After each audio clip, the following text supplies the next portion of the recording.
Hello again. I'm gonna put a short update at the beginning of this video and the two that come after it. I held out on uploading this video for a couple days until the exact moment that we got 100% of everything in warehouse. I think the only thing that we were waiting on were the hardcover special edition books.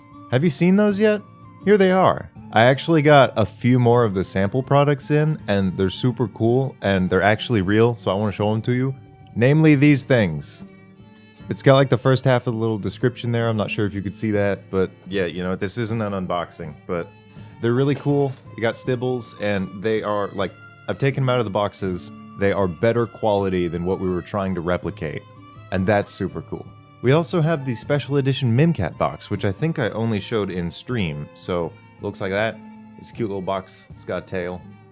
A lot of people are having a hard time figuring out how to open it. It's a magnet, which is super cool. This is like a third of what's in the box. The funny thing is, I don't even have the book. But speaking of the special edition books, as a thank you for all the understanding in response to the last video, we're going to be giving 2 of them away for free to backers. To enter the little giveaway, just comment one of these 4 things. Whichever you're comfortable with, and we'll run through and we'll pick them at random. We're going to be doing a new giveaway for the next 2 videos too. I don't know if those are going to be the special editions as well, but stay tuned. And on to the actual video, with more updates coming later this month. Hello again. I recorded the intro at a different day. I'm gonna probably be doing that. So let's just get into this one. Starting off first, we have the Wormlet. This is another dragon that you could argue is a monstrosity. Inspired by the worms in Magic the Gathering, and the worms in Dune, and the purple worm, these ones are like that but smaller. But not as small as earthworms. Are earthworms only from Earth? What would an earthworm be on a different planet? These things are neat little enigmas, being relatives of dragons, but with a hunger instead of monetary greed. They make really good companions if you're patient. They can only see through vibrations, and they have a unique trait. They grow a lot. If food is abundant, they will grow to accommodate the food. Rarely, but possibly, they grow big enough to ride, like a horse. And even more rare, they grow big enough to eat dragons. Moving on. The Armadillo. Funnily enough, I didn't make this one.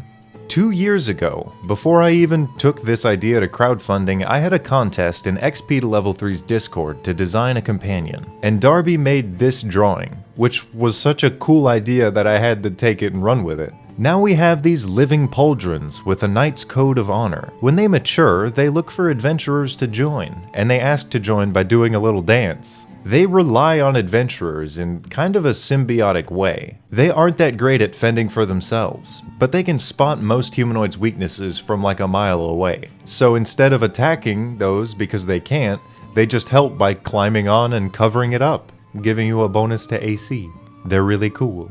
Next up is a stretch of me trying to be clever. This is Nyarlathotep, the Black Pharaoh, the Man in Black, the crawling chaos and the god of 1,000 forms. He is the messenger for the old gods in Lovecraft lore. He appears in one of the stories as a looming, ominous, dark figure. So this aberration is a super tiny leech guy named the Nyart. It has 2 main abilities: to instantly create a wormhole to anywhere in the universe, and to create the illusion of a large shadowy humanoid.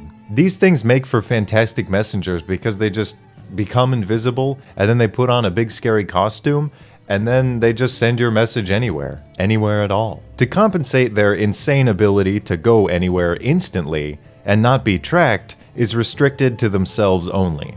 They aren't a bus, they're like living emails. Just don't let anyone find out that it's actually just a worm guy that's like that big that has 1 hit point, because he'll get killed real fast. Next up is a weird medley of a bunch of different ideas. Combine the monoliths from 2001: A Space Odyssey, aliens that cultivate life, moon rocks, and the Vishapakar, or serpent stones. You get the Vishap, a lawful neutral dragon from space with obsidian bones. They task themselves with literally cultivating sentience in other creatures. They eventually are the cause for certain civilized bestial races. They're also a type of dragon that breathes force damage, and they're the size of dwarves. Not a lot in this book is very big. Lastly is the very first companion that I ever came up with. A flying rabbit. This is a high school concept of adding wings to everything, and having a pet rabbit named Darius. This idea eventually developed into a combination of crows and rabbits, or crabbits, which aren't crab rabbits. There's a crabbit in Adventure Time, did you know that? It's also a guy and it likes to dance. But by combining the clever learning ability of crows with the rapid reproduction of rabbits, you get a plague of invasive farm eaters. This illustration features the lead crabbit keeping watch while the others gorge themselves. And if they were to raise suspicion, they can both run and fly pretty damn fast. These things are scary. Just like the last video, I'll mention all the artists who did these companions. And another thank you to our backers for making this video a possibility. If you're interested in the book, it's down below. Peace.